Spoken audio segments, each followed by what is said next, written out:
tonight we're talking about a very sensitive subject, human trafficking. And I have a very special guest, Dina Beltran, with me tonight.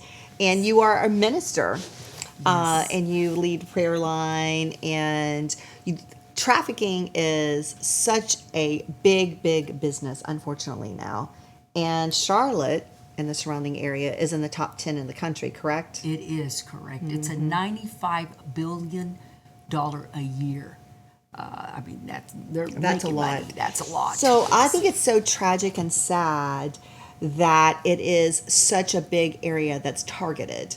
But it's because, as we talked before we started, it's in malls, it's in gas stations, it's targeted areas where there are no daycares, where there are going to be children, easy targets. And when we tell our children to be safe, you don't really think they're going to be stolen and sent off to another country for whatever reason. Sometimes it's for sex trafficking. Sometimes older people are not older people, but women are taken for body parts.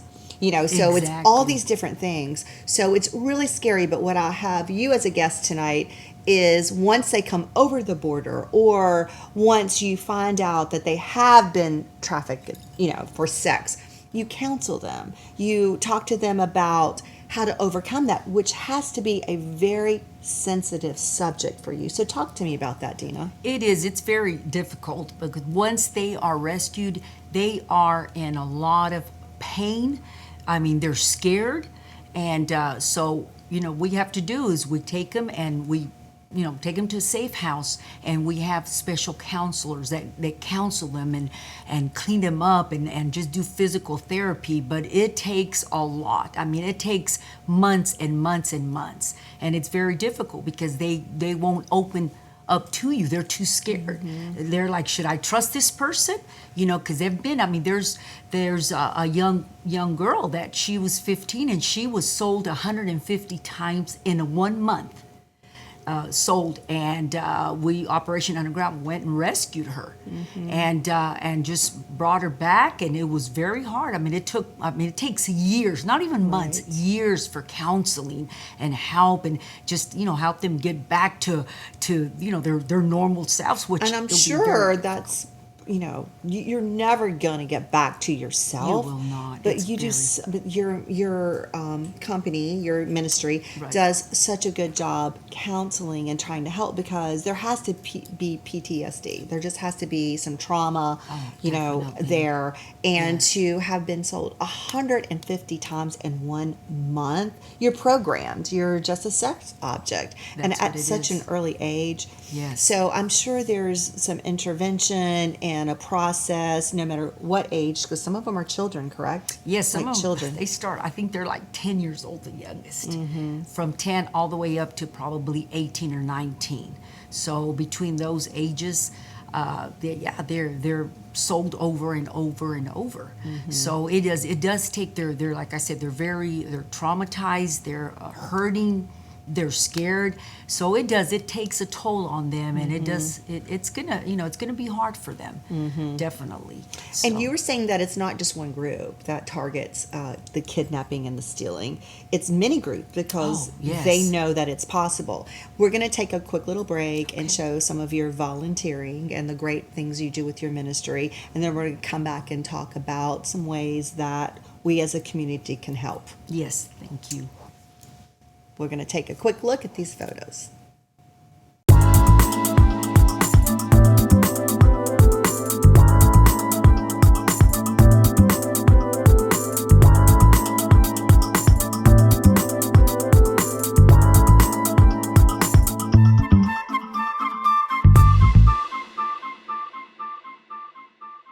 And now we're back with Dina. What amazing volunteerism that you're reaching out to the communities.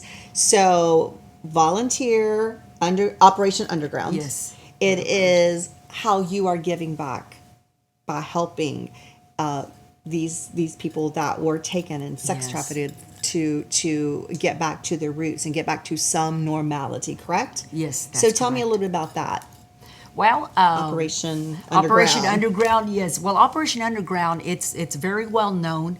and all through the whole entire world. And the people that the rescue, the children that are rescued, they are the ones that that we bring in again, like I had said before, and they're giving counsel and they're helping them out. But Operation Underground really needs help. And when I say helps, I'm talking about money wise, so that's why I'm doing everything, all the volunteer that I'm doing, I'm doing it out of my good old heart. That's what a volunteer is, That's girl. what a You volunteer volunteer, time and That's services. right, that's right. Yes. And all the monies that there are, people donate to Operation Underground Railroad, that money is to use for more missions to rescue more children. So we're doing this. This is something that it's cost $50,000 to $70,000 a month to go on missions and rescue those children and help them with therapy. We also have a safe house. Which is very important, because a lot of times that the people that think they own the children, they're looking for them. Right. And they're like, no, this little girl is worth $20,000-$50,000 a week or a month. So they're looking for them. So they have a safe house for them, and so all the monies go toward helping these children be safe.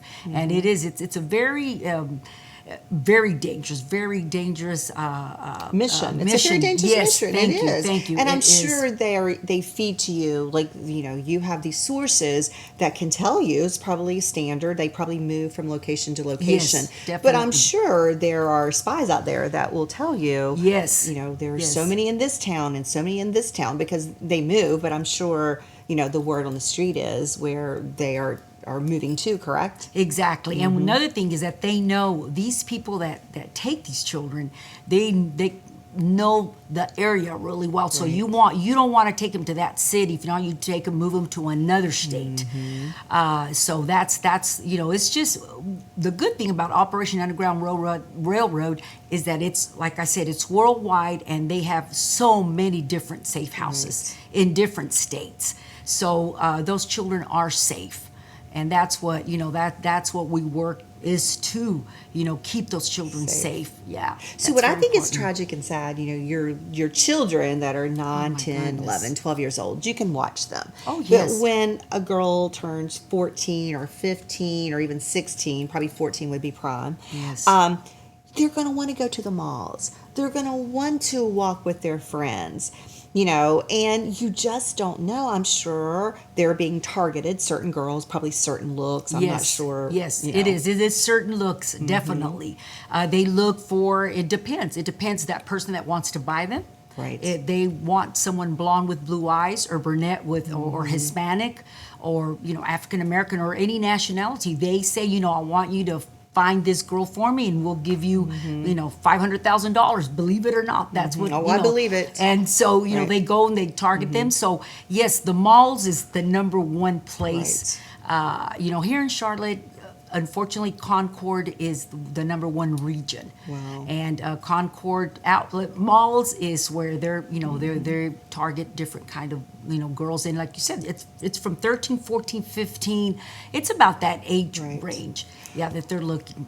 Well, I'm so glad that you shared the story and what you're doing and what we can do to help. So thank you for stopping by the set. It's very tragic, but we're one of the top 10 cities, so it's so great, and I'm so honored that you shared the story, so that those out there can be aware. Yes. Not only can they help with your foundation, but they also can be aware and watch their children. Definitely, yes, yes. So thank you, Dina. Thank you so much, Deborah, for having me.